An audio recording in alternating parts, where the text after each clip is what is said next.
सङ्गच्छध्वं संवदध्वं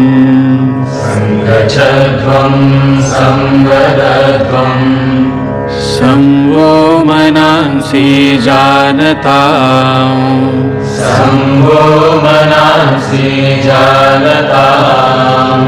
देवाभागं यथा पूर्वे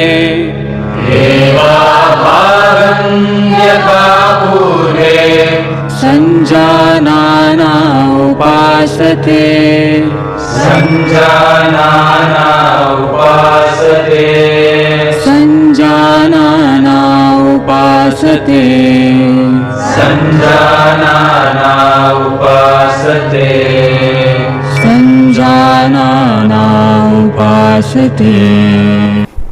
योग प्रोटोकॉल में आप सभी का स्वागत है, अभिनंदन है। स्थिरीकरण के अभ्यास सूक्ष्म व्यायाम। प्रथम क्रिया ग्रीवा चालन। सीधे खड़े हो जाएं और श्वास भरते हुए गर्दन को धीरे धीरे पीछे लेके जाएंगे। श्वास खाली करते हुए धीरे धीरे आगे। एक बार पुनः अभ्यास को करें। श्वास भरते हुए पीछे और छोड़ते हुए आगे। अभ्यास के प्रति सचेत रहें, सजग रहें। इसी प्रकार 3 बार अभ्यास को करें। यह अभ्यास गर्दन की मांसपेशियों को सुदृढ़ बनाता है। ग्रीवा चालन का दूसरा अभ्यास। गर्दन को अपने दाईं कंधे की तरफ धीरे धीरे श्वास खाली करते हुए लेके जाएं। फिर श्वास भरते हुए धीरे धीरे मध्य स्थिति में और श्वास को खाली करते हुए अपने बाईं साइड लेके जाएं। अभ्यास को पुनः दोहराएं। अभ्यास करते वक्त मुख्य तौर पे सावधानी रखें कि गर्दन का अभ्यास तेज गति से झटके के साथ आप ना करें। अभ्यास के प्रति सजग रहते हुए ग्रीवा चालन का तीसरा अभ्यास। श्वास भरें, श्वास खाली करते हुए धीरे धीरे गर्दन आपके दाईं साइड। श्वास को भरते हुए गर्दन मध्य में और श्वास खाली करते हुए गर्दन को धीरे धीरे अपने बाईं साइड, अपने बाएं कंधे के ऊपर से देखें। फिर श्वास भरते हुए मध्य में और खाली करते हुए अपने दाएं कंधे के ऊपर से देखें। फिर श्वास भरते हुए मध्य में। इस प्रकार 2 बार अभ्यास को दोहराएं। ग्रीवा चालन चौथा अभ्यास। गर्दन को कंठ कूप पे लगाएं। श्वास भरते हुए गर्दन को पीछे की तरफ से लेके आएं और पूरा घड़ी की दिशा में एक चक्कर आप लगाएं। इसी प्रकार अभ्यास को दोहराएं। इसी अभ्यास का विपरीत करेंगे। घड़ी की विपरीत दिशा में धीरे धीरे गर्दन को घुमाएं। पीछे की तरफ जाएं, तब श्वास को भरें। आगे की तरफ आते हुए श्वास को खाली करें। 2 बार अभ्यास को दोहराएं। गर्दन दर्द और सर्वाइकल स्पॉन्डिलाइटिस वालों को अभ्यास धीरे से करना चाहिए। अगला अभ्यास स्कंध संचालन। सीधे खड़े हो जाएं। दोनों हाथ आपकी जंघाओं के पास। श्वास भरते हुए धीरे धीरे हाथों को ऊपर उठाएं। हथेलियां आपकी बाहर की तरफ। उसके बाद श्वास खाली करते हुए धीरे धीरे हाथों को वापस पुनः सामान्य स्थिति में लाएं और श्वास को भरते हुए हथेलियों को ऊपर की तरफ खींचें। श्वास खाली करते हुए वापस सामान्य स्थिति में आएं। स्कंद संचालन दूसरा अभ्यास। दोनों हाथों की हथेलियों को कंधों पे रखें।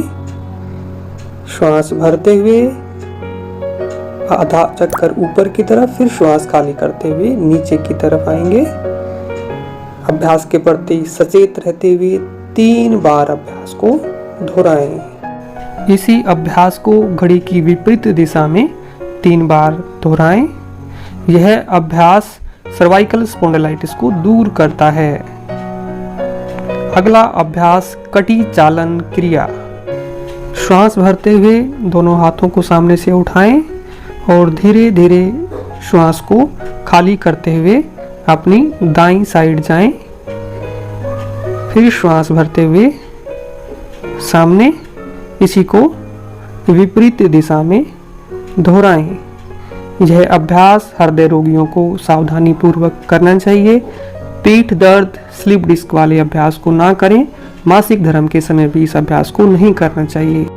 2 बार अभ्यास को दोहराएं। यह अभ्यास कटी भाग की चर्बी को कम करता है, पेट को मुलायम रखता है, आपके डाइजेस्टिव सिस्टम को इम्प्रूव करता है। अगला अभ्यास घुटना संचालन। सीधे खड़े हो जाएं, अंगूठे अंदर, मुट्ठियां बंद, श्वास भरें और छोड़ते हुए नीचे की तरफ श्वास भरते हुए सामान्य स्थिति में आएं।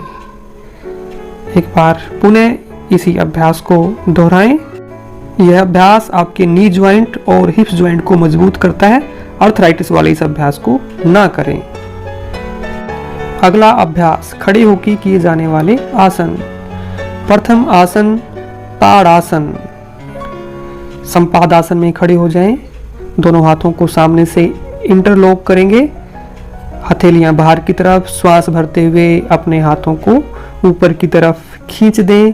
पूरा शरीर आपका खिंचा हुआ, आपके घुटने, आपका पेट, आपके सभी ज्वाइंट ऊपर की तरफ खींच के रखें, तान के रखें। अभ्यास को रोकें, अभ्यास के साथ जुड़ें। यह अभ्यास शरीर में मजबूती लाता है, रीढ़ को सीधा रखता है और नाड़ियों में आए हुए विकारों को दूर करता है। सामान्य स्थिति में धीरे धीरे वापस आएं। अगला अभ्यास वृक्षासन। इसमें शरीर की स्थिति वृक्ष की भांति हो जाती है, इसलिए इसको वृक्षासन कहते हैं। अपने दाएं पैर को मोड़ें और बाएं पैर के मूल में लगा के अपने आप को स्थिर करें। फिर धीरे धीरे अपने हाथों को उठाएं और ऊपर की तरफ लेके जाएं और हाथों को मिला दें। सामने किसी एक बिंदु पे आप देखेंगे तो ये अभ्यास आपका रुक जाएगा। ये अभ्यास शरीर में संतुलन बनाता है। धीरे धीरे वापस आएंगे। सहनशीलता, जागरूकता एवं एकाग्रता को बढ़ाने में यह एक उत्तम आसन है।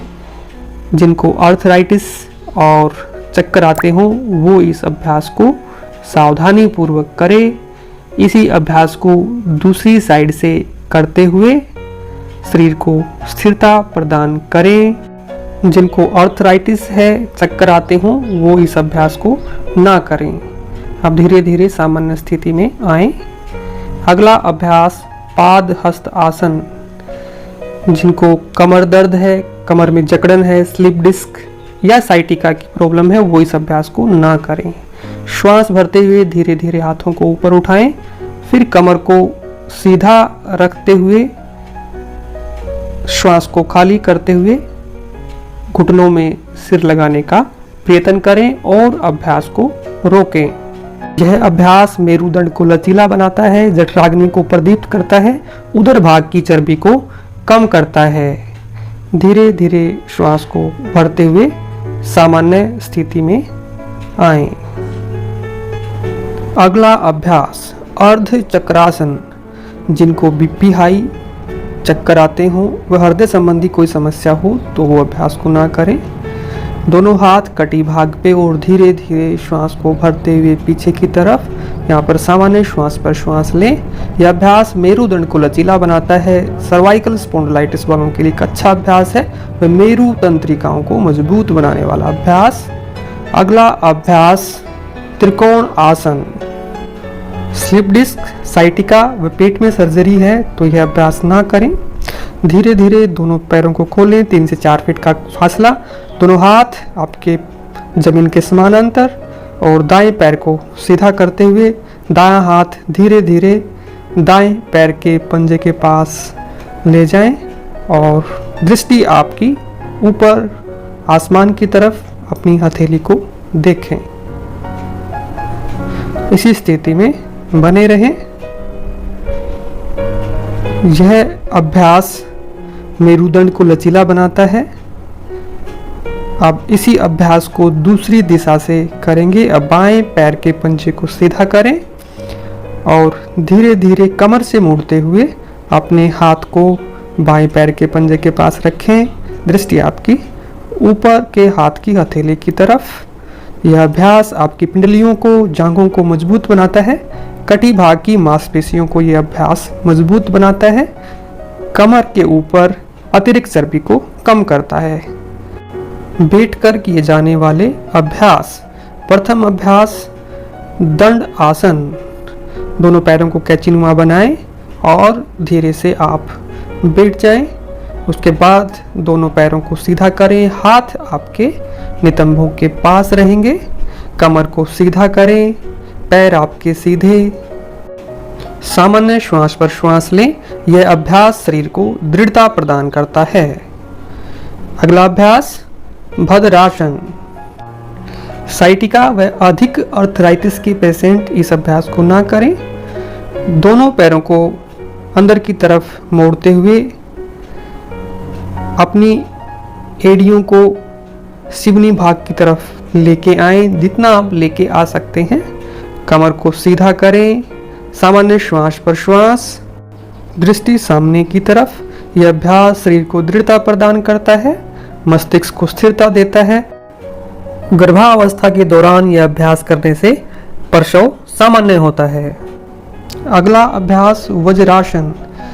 घुटनों के दर्द से पीड़ित व बवासीर के रोगी इस अभ्यास को ना करें।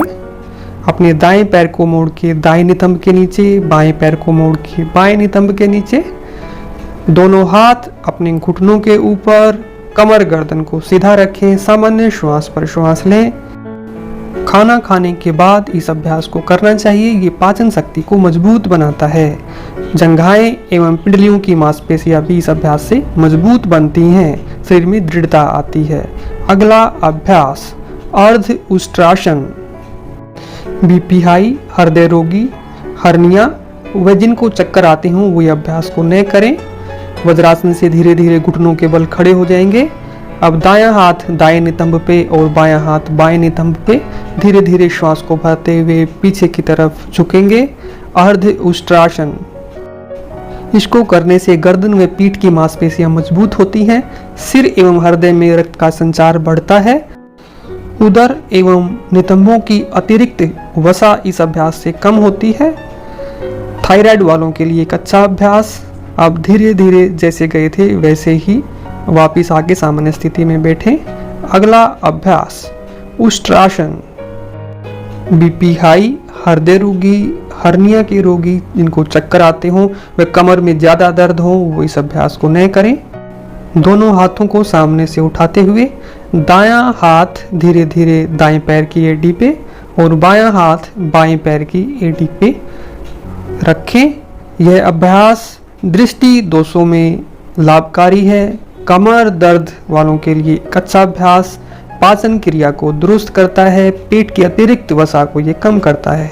श्वसन संबंधी विकारों को ये अभ्यास दूर करता है व कार्य क्षमता को बढ़ाता है। अगला अभ्यास शशांक आसन।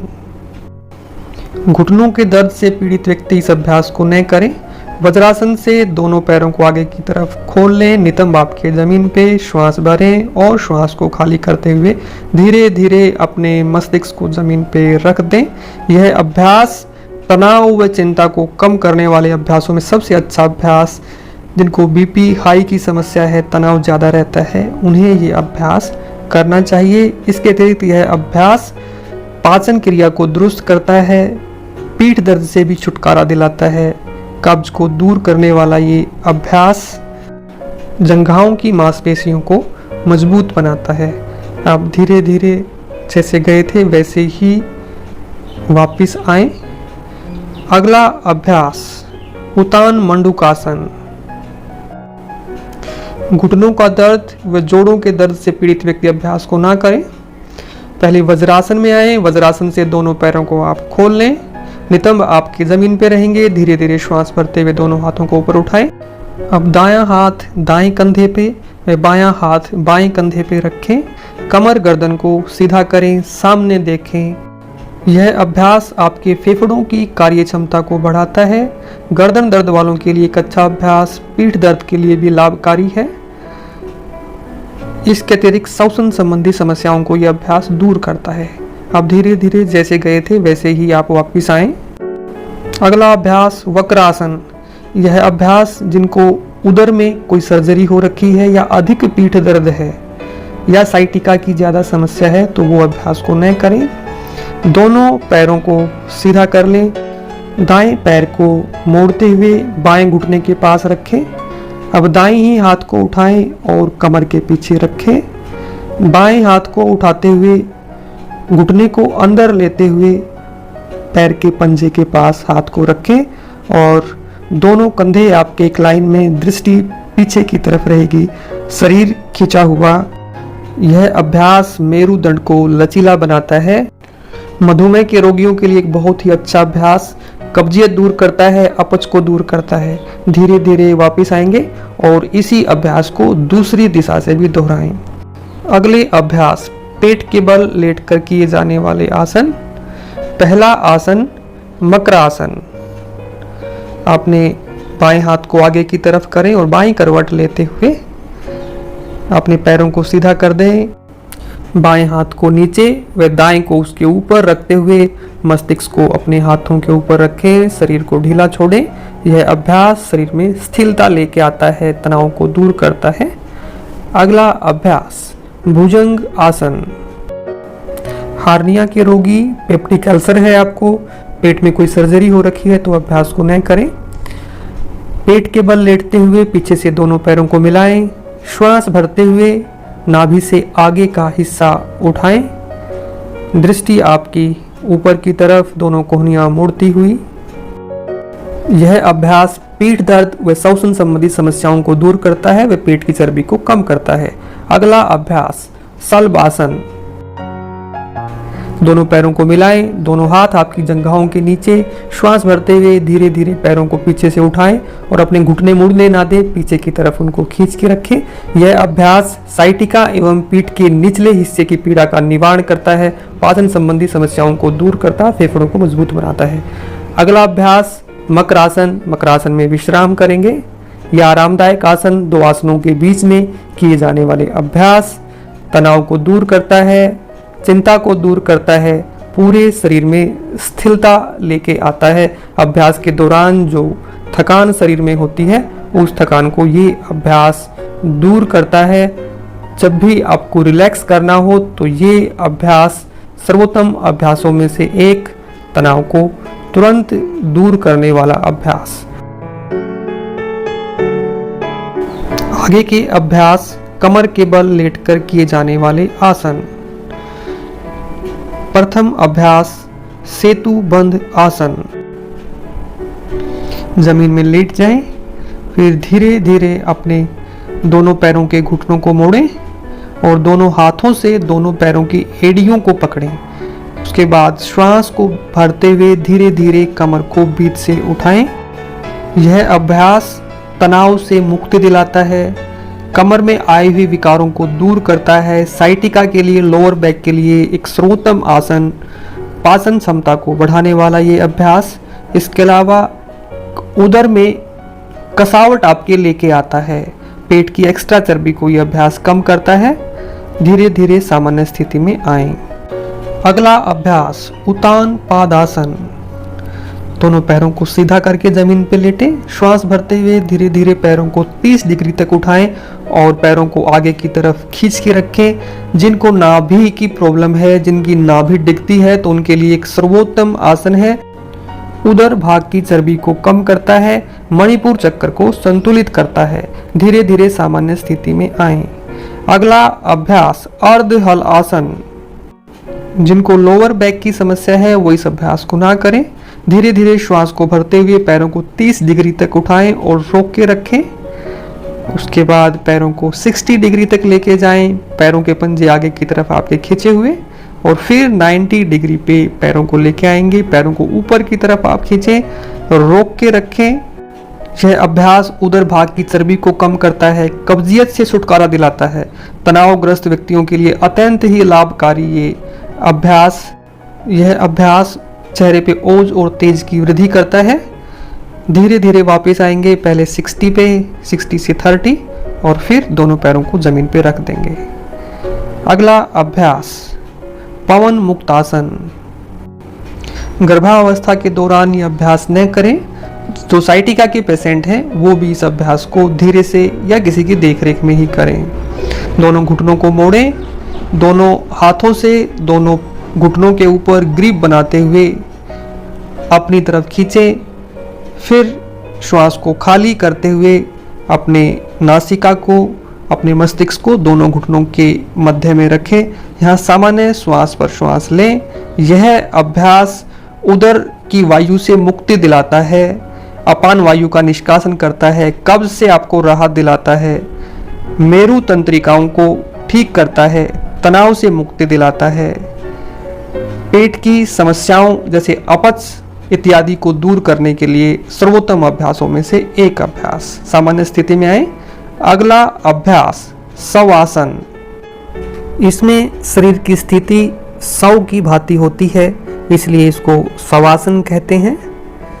यह अभ्यास सभी प्रकार के तनाव से मुक्ति दिलाता है, चाहे शारीरिक तनाव हो या मानसिक तनाव हो।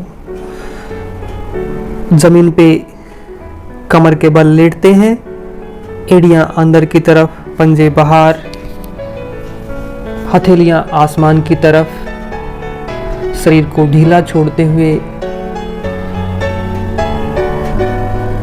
श्वासों पे ध्यान। अभ्यास के दौरान शरीर में जो खिंचाव तनाव हुआ है उस पे ध्यान लेके जाते हुए और महसूस करें वो तनाव, वो खिंचाव, वो दबाव दूर हो रहा है। शरीर को ढीला छोड़ें। नीचे से ऊपर तक शरीर की यात्रा करेंगे। अपने दाएं पैर के अंगूठे पे ध्यान लेके जाएं। चारों उंगलियां, फिर पूरा पंजा, टखने तक एक एक अंग को देखें। टखने से ऊपर पिंडली, पिंडली से ऊपर घुटना, घुटने से ऊपर जंघा के ऊपर ध्यान लेके जाएं। ऐसे ही बाएं पैर का अंगूठा, साथ में लगी चारों उंगलियां, पूरा पंजा, टखना, टखने से ऊपर धीरे धीरे पिंडली पे ध्यान लेके जाएं। घुटना, घुटने से ऊपर आपकी जंघा का हिस्सा और कटी भाग तक ध्यान लेके जाएं। एक एक अंग को, हो रहे रक्त के प्रवाह को, मज्जा को, हड्डियों को साक्षी भाव से देखें। कटी भाग से ऊपर पेट के हिस्से पे ध्यान लेके जाएं। पेट में हो रही हलचल को महसूस करें। उसके ऊपर आपके दोनों फेफड़े, हृदय, गर्दन तक एक एक अंग को देखें।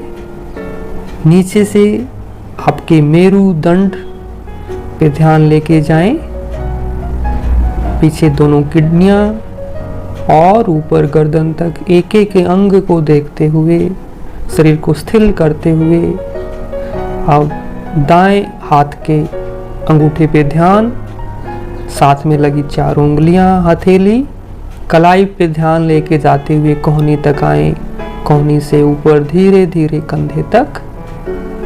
अब बाएं हाथ का अंगूठा, साथ में लगी चारों उंगलियां, हथेली, कोहनी तक ध्यान, कोहनी से ऊपर कंधा और गर्दन तक। गर्दन से ऊपर आपकी ठुड्डी, आपके होठ, नासिका, दोनों आंखें, आपके कान, पहले दायां फिर बायां, ऊपर आपका मस्तिष्क, आज्ञा चक्कर तक एक एक अंग को देखें। अब शिखा वाले हिस्से तक जाएं। अब ऊपर से नीचे शरीर की यात्रा करें, फिर नीचे से ऊपर, ऊपर से नीचे। आप वापस आएंगे, अपने दोनों हाथों की उंगलियों को हिलाएं, पैरों के पंजों को हिलाएं,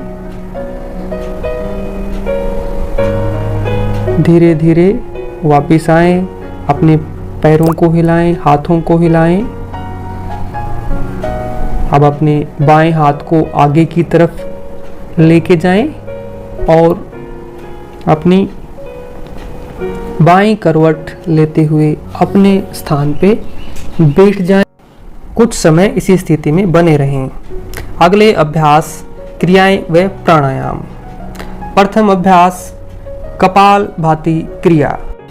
पहले 1-2 सामान्य श्वासें लें। इसमें श्वास छोड़ने पे ध्यान रहेगा। पैसिव ब्रीदिंग आपको करनी है। श्वास अपने आप ही अंदर जाए, उसे प्रयत्न पूर्वक लेना नहीं है। झटके के साथ श्वास को बाहर निकालना है। जैसे ही श्वास बाहर जाएगी, पेट आपका अंदर की तरफ चला जाएगा। 20 बार स्ट्रोक लगाने हैं। ऐसे ऐसे 3 अभ्यास आप करेंगे।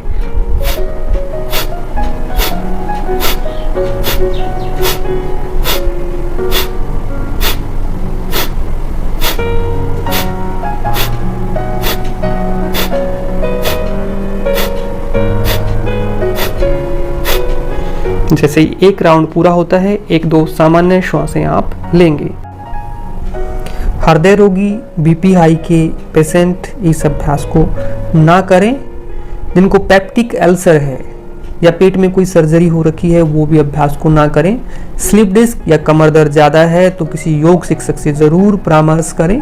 कपालभाति का अभ्यास, श्वास को शांत रूप से लें और सक्रिय रूप से श्वास को छोड़ते रहें।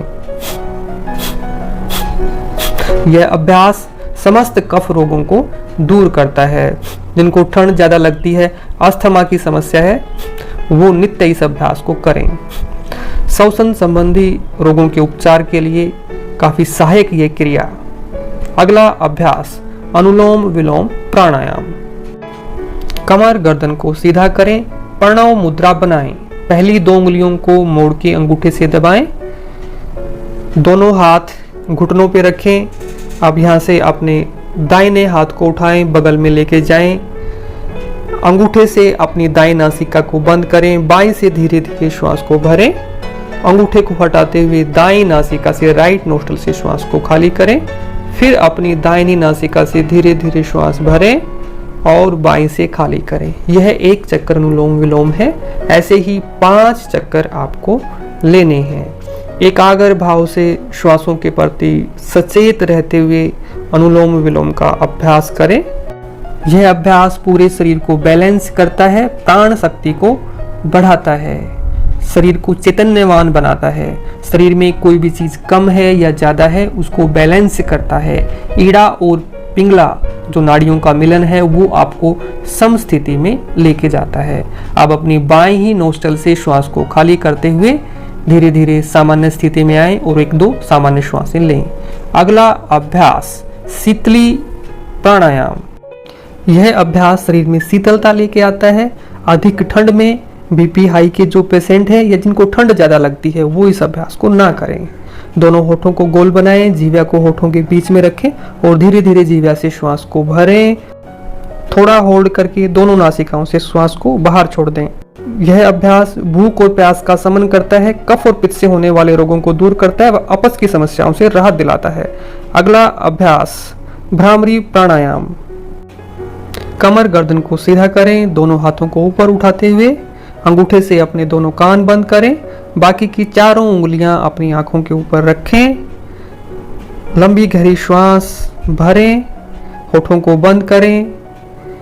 फिर भंवरा जैसे गुंजन करता है, ऐसे ही मैं की आवाज को निकालते हुए श्वास को नासिका से धीरे धीरे छोड़ें और छोड़ने के दौरान जो आपके मस्तिष्क में जो वाइब्रेशन होती हैं उनको महसूस करें। अभ्यास को फिर से करें। 3 बार भ्रामरी प्राणायाम को आप दोहराएं। यह अभ्यास तनाव को दूर करने वाले प्राणायामों में सर्वोत्तम एक प्राणायाम है। अनिद्रा की किसी को समस्या है तो अनिद्रा की समस्या इस अभ्यास से दूर होती है। आपकी मस्तिष्क की कार्य क्षमता इस अभ्यास से बढ़ती है। ध्यान में जाने के लिए यह एक उत्तम प्राणायाम है। धीरे धीरे सामान्य स्थिति में आएं। अगला अभ्यास भ्रामरी से ही हम ध्यान में जाएंगे। आंखें बंद ही रखें व चेहरे को हल्का ऊपर उठाएं। आपके कंधे व भुजाएं आराम की स्थिति में। ध्यान आपकी दोनों बाहों के मध्य अपनी श्वासों के प्रति जागरूक बने रहें। ध्यान मस्तिष्क को शांत रखता है। यह एकाग्रता व इच्छा शक्ति को बढ़ाता है। ये पूरे शरीर व मस्तिष्क को पूरी तरह से आराम देकर उसे पुनः चैतन्य कर देता है। इसी स्थिति में बने रहें। अब दोनों हाथों को मिलाएं और शांति पाठ करते हैं। सर्वे भवन्तु सुखिनः, सर्वे सन्तु निरामयाः, सर्वे भद्राणि पश्यन्तु, मा कश्चित् दुःखभाग् भवेत्, मा कश्चित् दुःखभाग् भवेत्। ॐ शान्ति शान्ति शान्ति।